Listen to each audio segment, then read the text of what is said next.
My brother posted it in the family group chat for everyone to see. Don't come to my engagement party. You'll embarrass me in front of her entire family. Mom spammed 4 heart reactions. Dad dropped a laughing emoji. I was in the middle of a 6-hour white ink session, needle buzzing against skin, when the message lit up my second phone. I read it once, typed 2 words. Got it. Sent. Phone flipped over. Kept working.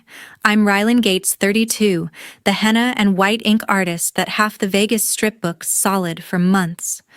My designs end up on dancers' brides and people you've definitely seen on billboards.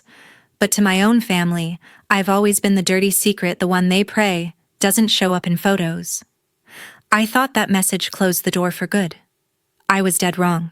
The very next morning, my entire family stormed into my studio while I had a celebrity dancer in my chair, and my brother's fiancé looked straight at me and said words that turned the whole room upside down.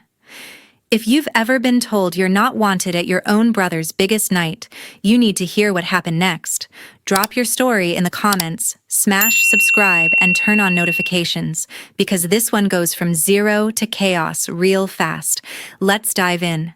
The studio doorbell went off like a fire alarm at 9 sharp Saturday morning, someone leaning on it hard, refusing to let go. I was 4 hours into a full-back white ink piece on one of the lead dancers from the new residency at Resorts World. She was face down, breathing, steady arms tucked under her chest, while I laid the finest lines I'd pulled all week.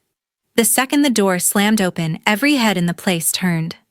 Mom charged in first, cheeks already flaming.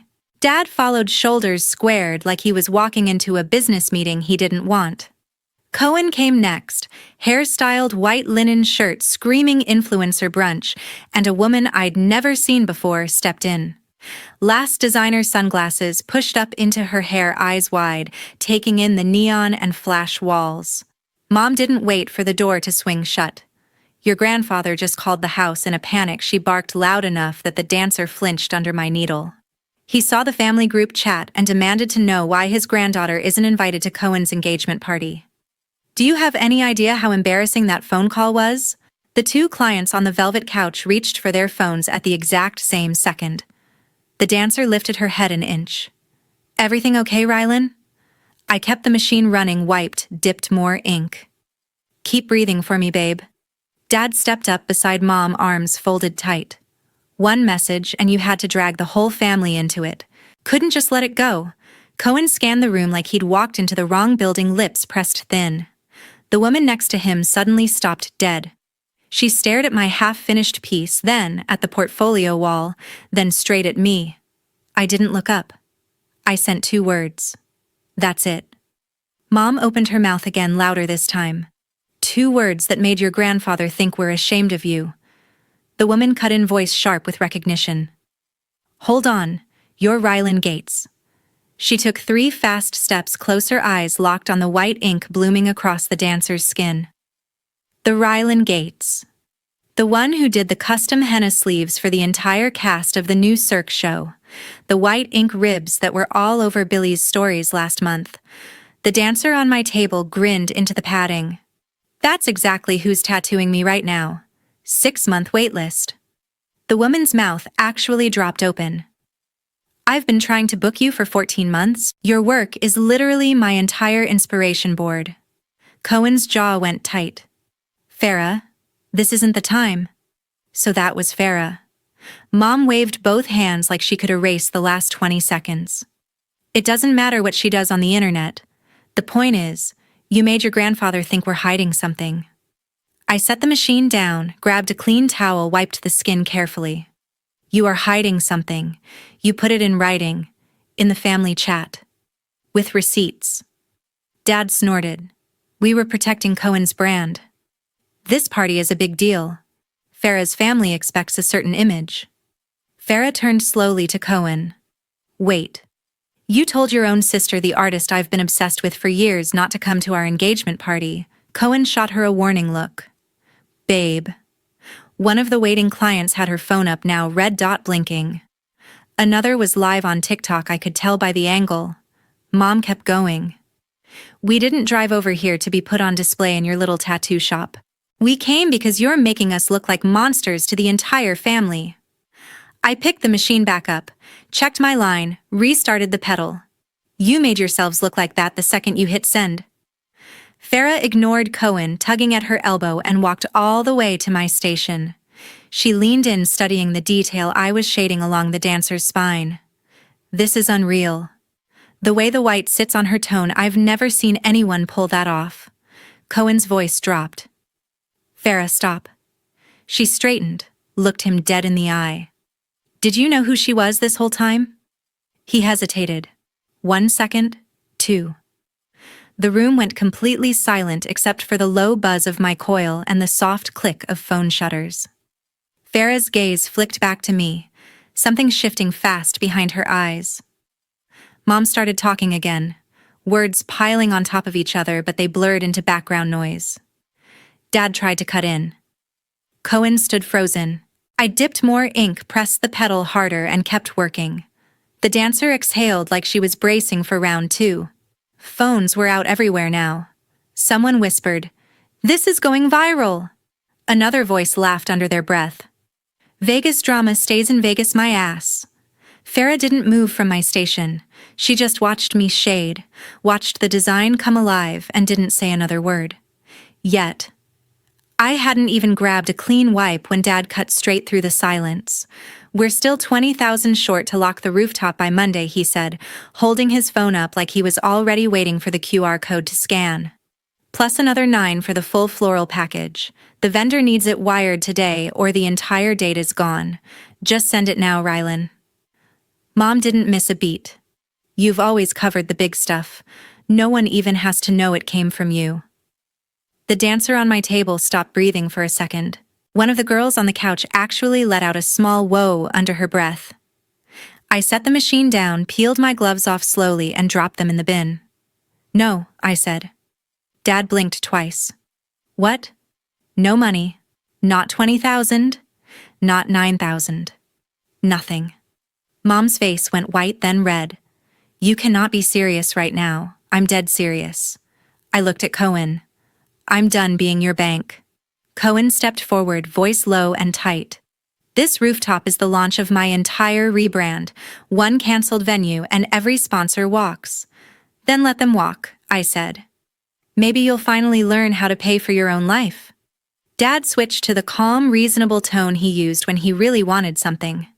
"Sweetheart, family helps family. You've always been the one we could count on. I've been the one you've used," I answered. "Mortgage payments when the club dues were late. Cohen's private coach. The down payment on the condo with the view you post every sunrise from. The ring on her finger?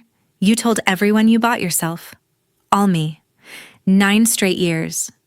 Farrah's eyes snapped to Cohen so fast I heard her neck crack. Mom clutched her purse like it could protect her. "You're willing to destroy your brother's future over cash. I'm protecting my future." I walked to the front desk, spun the booking iPad around so the screen faced them, every slot filled in bright green for the next 8 months straight. "This is mine. I earned it. I'm keeping it."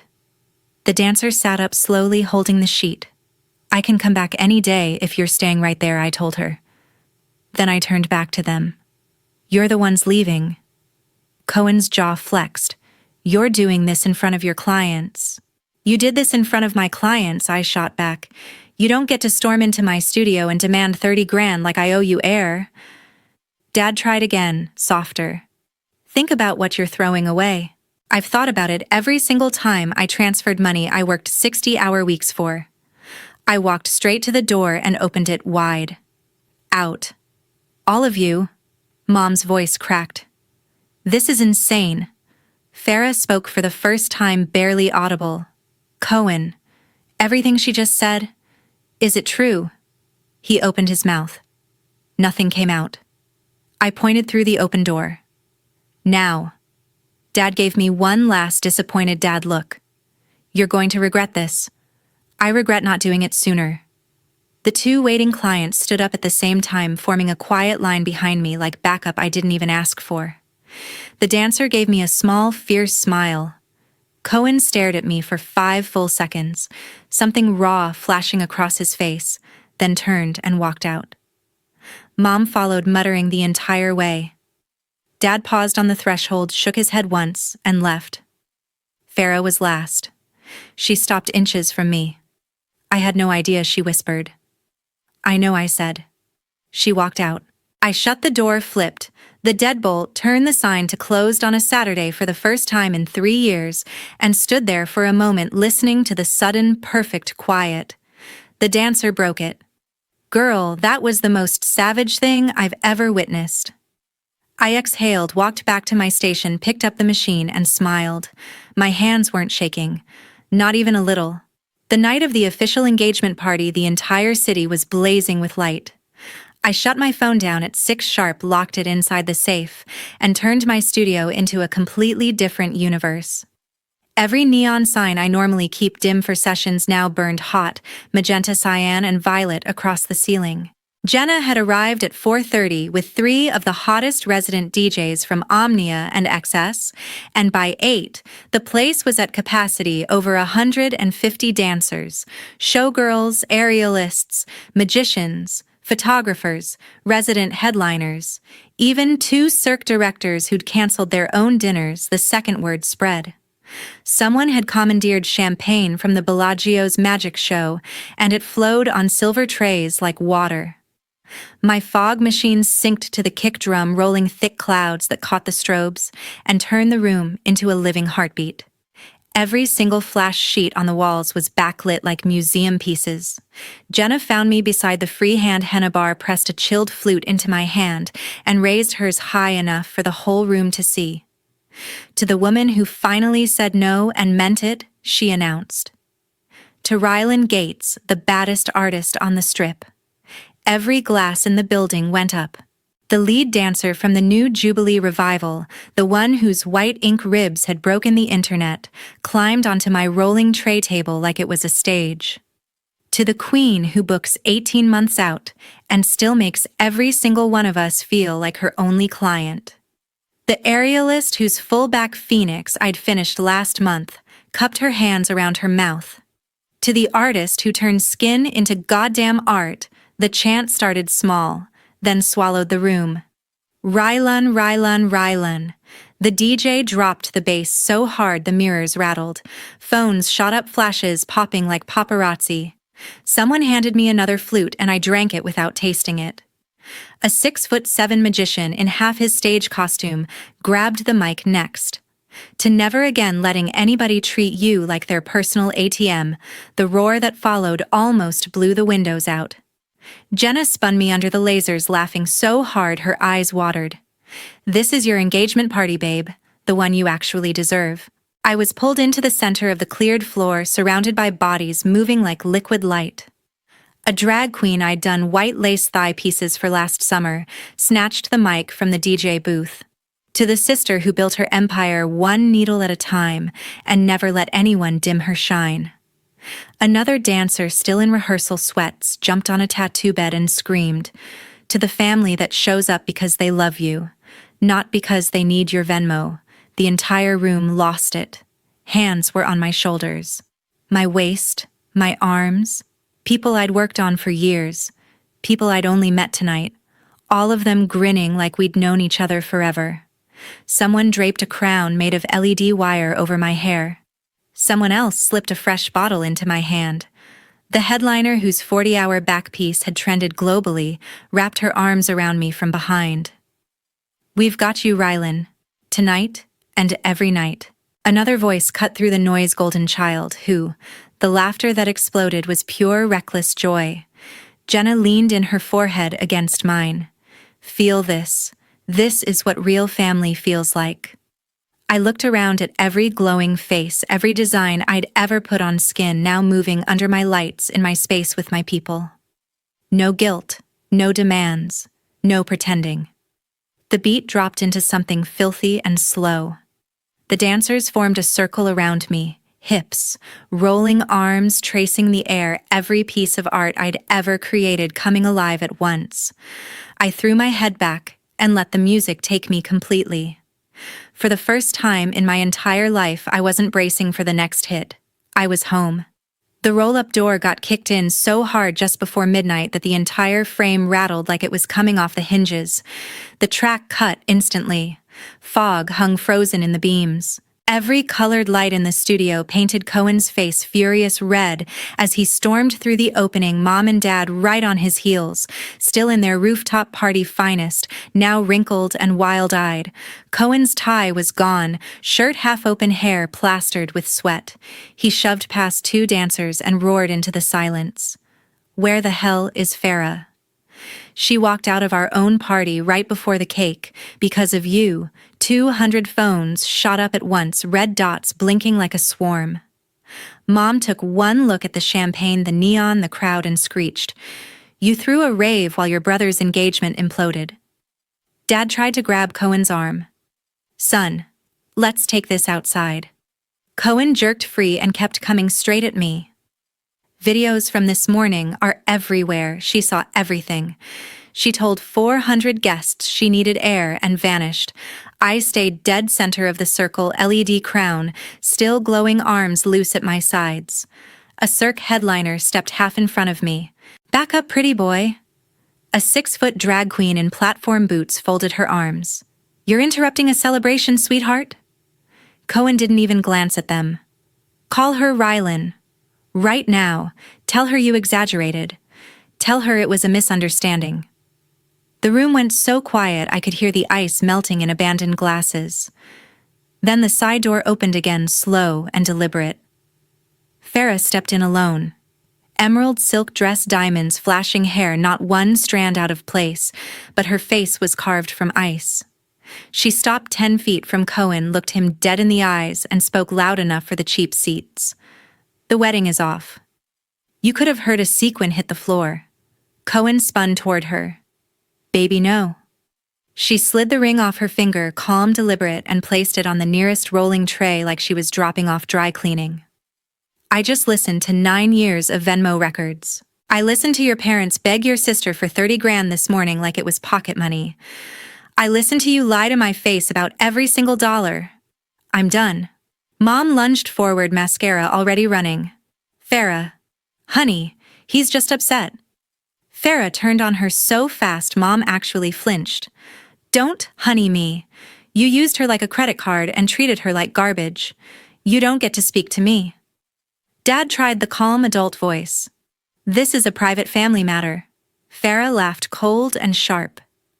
"You forfeited the word family the second you told her she wasn't welcome tonight." Cohen took 2 desperate steps. "We can fix this. Please." Farrah looked past him straight at me. For 1 second the ice cracked just enough for me to see gratitude, then it froze solid again. She faced Cohen one last time. "There's nothing left to fix.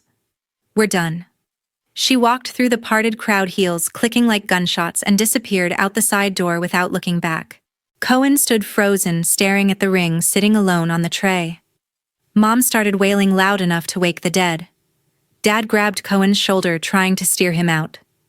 Cohen didn't move, just kept staring at the empty space where his fiancée had been 10 seconds ago. A dancer near the front raised her glass. To Farrah, walking away from the trash, she said clearly. Half the room echoed. To Farrah, phones never stopped recording. Someone started slow clapping. Someone else whistled. Cohen finally looked at me, eyes red, mouth working like he was trying to find words and failing. Mom sobbed louder. Dad muttered, "This is your fault," but it barely carried over the growing noise. I didn't say a thing. I didn't have to. The DJ waited exactly 5 more seconds of dead air, then dropped the filthiest bass line of the night. The floor erupted. Dancers surged forward, swallowing the spot where my family stood like the tide taking driftwood. Lights strobed harder. Fog rolled thicker. Within 30 seconds, Cohen, Mom, and Dad were pushed all the way to the exit by a moving wall of bodies that never once touched them, just danced them out. The roll-up door slammed shut behind them. The party didn't miss a beat. I walked straight to the front desk, yanked open the locked bottom drawer, and pulled out the thick black binder I had waited 9 years to open in public. 487 pages of Zelle and Venmo screenshots printed in color, tabbed by year, every single transfer highlighted in neon yellow. I carried it like it weighed nothing and dropped it on the rolling tray right next to Farrah's discarded engagement ring. The ring rolled once and stopped against the spine. Farrah hadn't reached the exit yet. She turned, saw the binder, and froze. I grabbed the wireless mic from the DJ, clicked it live, and held it out to her. "Read the highlights," I said. Out loud. She stared at me for one heartbeat, then took the mic. Farrah flipped to the first tab and started, voice steady and clear. September 2016, $42,000, Cohen freshman year tuition and housing. May 2017, $15,000, personal training certification plus, first private coach retainer. January 2019, $28,000, 20% down payment unit, 2004 The Ogden, monthly recurring $2,000, gym membership supplements, meal prep. She turned the page. July 2020, $19,000, full camera and lighting rig for YouTube relaunch. February 2021, $22,000, final balance on 4.2 carat emerald cut diamond ring. November 2022, $12,000, brand trip to Maldives business class plus villa. April 2024, $10,000, non-refundable deposit rooftop venue tonight. She flipped faster. Last month, $9,000, custom wardrobe styling for engagement shoot. 2 weeks ago, $7,000, floral and decor deposit. Yesterday morning, $20,000 attempted, declined. Gasps and low whistles rolled through the crowd. Phones zoomed in so close I could see the reflection of the pages in 100 lenses. Farrah's voice never wavered. Total highlighted transfers, $481,642, all from Rylan Gates. 0 from Cohen Gates. She let that number hang in the air like a verdict. Cohen looked like someone had punched him in the stomach. Mom's mouth opened and closed without sound. Dad stared at the binder like it might explode. Farrah turned another random page and kept going. Random examples. Random Christmas 2019, $5,000, family ski trip Cohen wanted posted. Random March 2022, $8,000, new teeth whitening and veneers for brand Smile. Random last week, $4,000, emergency spray tan package because old one looked orange on camera. Every new line drew louder reactions. Someone in the back yelled, "Read the footnotes." Another screamed, "This is better than payroll leaks." Farrah closed the binder with a deliberate snap that echoed over the silent speakers. $481,000, she repeated into the mic, and not one single thank you in the memo line. Not one. She set the mic on top of the binder right next to the ring and looked at Cohen for the last time. "I should have asked for this binder the day I said yes." Then she turned and walked out. The door hadn't even clicked shut before the room absolutely erupted. The DJ killed the lights except for a single spotlight on the tray. Phones flashed like paparazzi at a red carpet. Dancers surged forward, snapping close-ups of individual pages, live streaming, tagging brands, tagging sponsors, tagging every influencer who'd ever collabed with Cohen. Someone held a page up to their story, "When your sister funds your entire personality." Another zoomed in on the ring next to the total paid for by Big Sis. Jenna jumped on the tattoo bed screaming, "That's how you end a bloodline with receipts." The chant started in the back and spread like fire. 481, 481. I just stood there and let it wash over me. The binder got passed hand to hand like the Stanley Cup. People read random entries out loud, each one drawing bigger reactions than the last. Within 6 minutes, John Gates binder was the #1 trending topic in the United States. Within 10, Cohen's biggest protein sponsor had already posted a statement pulling the 7-figure deal. The party didn't slow down, it just switched from celebration to coronation. And I stood in the middle of it, finally, completely, undeniably free. By the time I opened the studio Sunday morning, Cohen's phone had already been blowing up for 12 straight hours. His biggest sponsor, the 7-figure protein brand that paid for the condo, the cars, and half his personality, dropped the axe first. A single line on their verified account, effective immediately, we have terminated our partnership with Rylan Gates. We do not align with the values displayed last night. The statement hit 2 million likes in 4 hours. Farrah's Instagram was next. Every engagement shoot, every couple reel, every rooftop kiss gone. Profile picture switched to black. Bio changed to one word, free. Within minutes, the internet crowned her. Gates' family drama locked the #1 trending spot in Las Vegas, then Nevada, then the entire United States. Clips of Farrah reading the binder racked up 60 million views before lunch. Slow-motion edits of the ring hitting the tray became the most used sound on TikTok overnight. Cohen's follower count started free-falling in real time, 10,000 gone in an hour, 50,000 by noon. Brands he'd been teasing collabs with posted vague, excited for future projects, captions that everyone knew meant they were running. Mom's Country Club WhatsApp group lit up like a Christmas tree, then went dead. One by one, the little green checkmarks disappeared. The women who used to beg her for tea times at the private course started leaving the chat without a word. Dad opened his phone at brunch and watched his own follower count built on years of family man posts drop by the thousands every time he refreshed. A former sorority sister of Farrah's posted a side-by-side the engagement announcement versus the binder total. It hit 100 million views. Local news picked it up. National gossip accounts ran it. A morning show in LA already booked a psychologist to break down toxic family dynamics using last night's footage. Cohen tried damage control. A Notes app apology that got ratioed into oblivion.